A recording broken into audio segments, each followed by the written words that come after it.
बिस्मिल्लाहिर्रहमानिर्रहीम। अस्सलाम वालेकुम। आप देख रहे हैं UBG चैनल और मैं हूं आपके साथ फ़ाइज़ा शिराज़ी। नाज़रीन, आज हफ्ता और दिसंबर की 30 तारीख है। नाज़रीन, UBG के सरपरस्त आला SM तनवीर ने कहा है कि पाकिस्तान को आज जिस लीडरशिप की ज़रूरत है वो यूनाइटेड बिजनेस ग्रुप ही फ्राहम कर सकता है।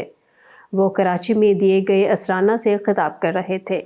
इस असराने का एहतमाम शाहिद इलियास सरवान और इरफान सरवाना ने वोटरों और UBG के रहनुमाओं के एजाज़ में कराची में किया था, जिसमें SM तनवीर मेहमान ख़ुसूसी थे। असराने में शिरकत करने वालों में खालिद तबाब, अहमद चनाए, हनीफ गौहर और डॉक्टर मिर्ज़ा इख्तियार बेग और दीगर शामिल थे, जबकि FPCCI के सदारती उम्मीदवार आतिफ इकराम शेख ने ख़ुसूसी तौर पर शिरकत की। SM तनवीर ने कहा कि आज होने वाले इलेक्शन में कामयाबी UBG को ही मिलेगी, क्योंकि हवा का रुख बदल चुका है और फेडरेशन पाकिस्तान चैम्बर में तब्दीली नागुज़ीर है। उन्होंने मज़ीद कहा कि UBG ग्रुप भारी हैसियत से कामयाबी हासिल करेगा। नाज़रीन, यूनाइटेड बिजनेस ग्रुप के सदर ज़ुबैर तुफ़ैल, खालिद तवाब, हनीफ गौहर, मियाँ जाहिद हुसैन, अहमद चनाए, मोमिन अली मलिक, आमिर अता बाजवा, मरियम चौधरी, सैयद मजहर अली नासिर, तारिक हलीम, शाहीन इलियास सरवाना, सईदा बानो, करीम अजीज़ मलिक, मलिक सुहेल हुसैन और दीगर रहनुमाओं ने कहा है कि फेडरेशन चैम्बर के इंतखाबात में फसाद का ख़दशा है।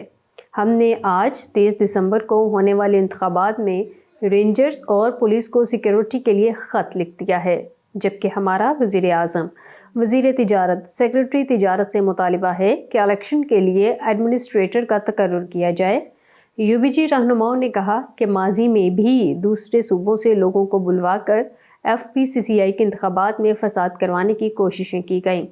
फ़साद के ख़दशे के बावजूद हमारा UBG ग्रुप हर सूरत इलेक्शन में हिस्सा लेगा।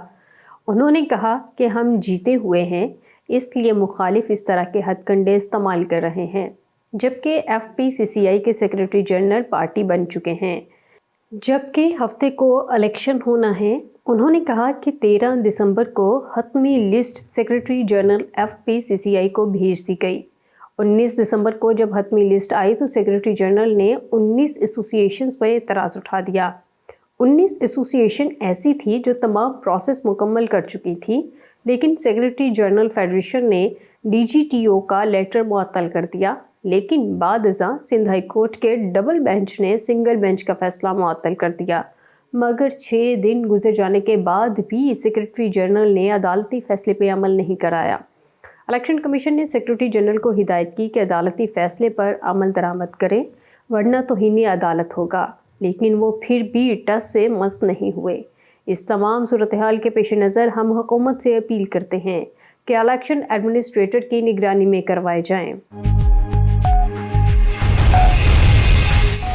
नाज़रीन, निगरान वफाकी वज़ीर सनअत व तिजारत डॉक्टर गौहर एजाज ने कहा है कि पाकिस्तान कुदरती वसाइल से माला माल मुल्क है और मुस्तकबिल में अहम मुआशी क़ुव्वत बन के उभरेगा। इन ख्यालात का इजहार उन्होंने गवर्नर हाउस कराची में शहर की ताजर बरादरी के साथ एक इजलास की सदारत में किया। ताजर बरादरी से खिताब करते हुए डॉक्टर गौहर एजाज ने कहा कि पाकिस्तान में बेपनाह इक़्तिसादी सलाहियत मौजूद है, जिसको बुरोकार लाने की ज़रूरत है। उन्होंने कहा कि पाकिस्तान की ताजर बरादरी को सरमायाकारी के मौक़ों से भरपूर फ़ायदा उठाने की ज़रूरत है। एक सवाल के जवाब में वफाकी वज़ीर ने कहा कि हमें पाकिस्तान के बारे में मस्बत राय कायम करना होगी और मुआशरे में पैदा होने वाले मनफी रवैयों को रोकना होगा। डॉक्टर एजाज गौहर ने कहा कि पाकिस्तान की आबादी तकरीबन 25 करोड़ है, लेकिन मुल्क की मईशत सिर्फ 350 अरब डॉलर के लगभग है, जबकि चीन की मईशत 5.5 ट्रिलियन डॉलर है। उन्होंने कहा कि हमारा चीन के साथ तकरीबन 25 बिलियन डॉलर का तिजारती खसारा है। हमें आगे आकर तिजारत में इजाफा करके तिजारती खसारे को कम करना चाहिए।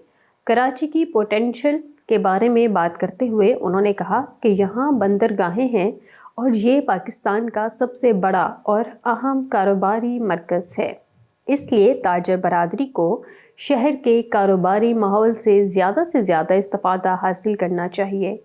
उन्होंने कहा कि गैस और बिजली के निर्खों को माकूल बनाया जा रहा है, لیکن ہمیں اپنی صنعتوں کو بھی قابل تجدید توانائی کی جانب منتقل کرنے کی ضرورت ہے۔ وزیر تجارت نے کہا کہ کراچی کو گارمنٹ سٹی اور خصوصی اقتصادی زون ملنے جا رہے ہیں، جہاں زمین لیز پر دی جائے گی اور کاروبار کے نئے مواقع میسر ہوں گے۔ ناظرین، ملک میں منفی معاشی حالات کے بعد اب کاروباری اداروں کے اعتماد کی بحالی شروع ہو گئی ہے، جس سے گزشتہ سہ ماہی کے مقابلے میں کاروباری اعتماد 42% بڑھ گیا ہے۔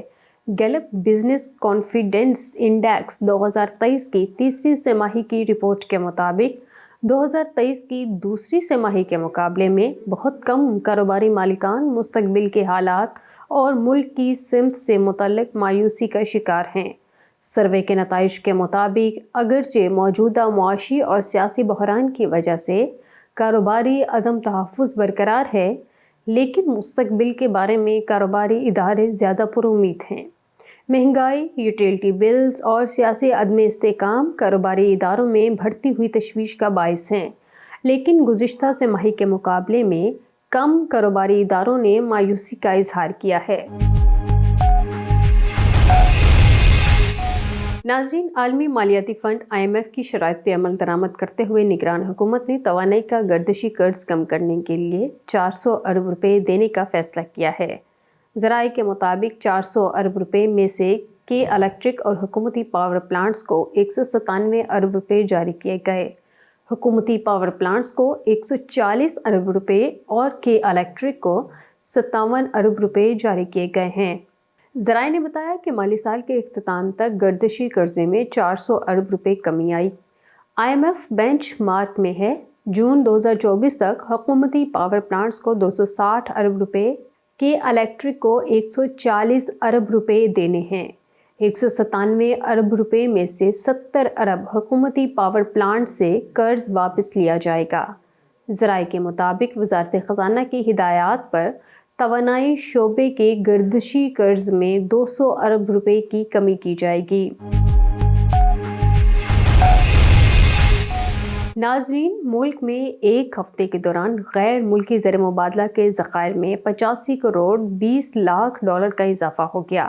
اسٹیٹ بینک کے مطابق 85 کروڑ 20 لاکھ ڈالر کے اضافے کے بعد غیر ملکی زر مبادلہ کے ذخائر کی مجموعی مالیت 12 ارب 85 کروڑ 57 لاکھ ڈالر ہو گئی۔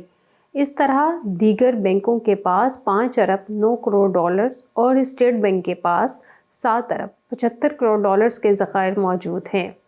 1 دسمبر کو ختم ہونے والے ہفتے کے دوران 23 کروڑ 70 لاکھ ڈالر کم ہو کر 12 ارب ڈالر 10 کروڑ ڈالر رہ گئے تھے۔